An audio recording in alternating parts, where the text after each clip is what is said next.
Somu the thief. Somu was a thief.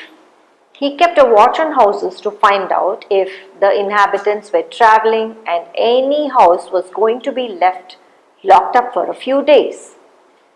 And that is when he made his strike.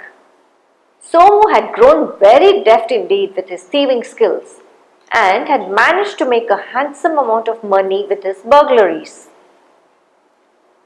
One particular night, he decided to burgle a house in his neighboring street.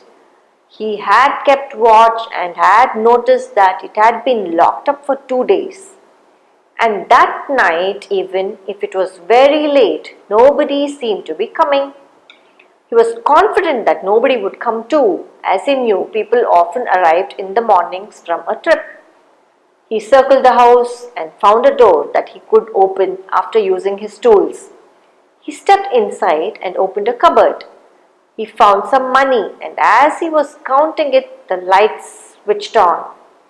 A man stepped up and said, "I own this house.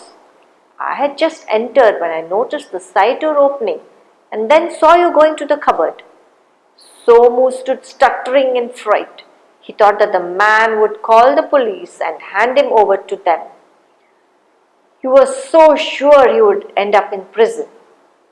But to his surprise, the man said, "You can keep the money. It looks like you need it more than me.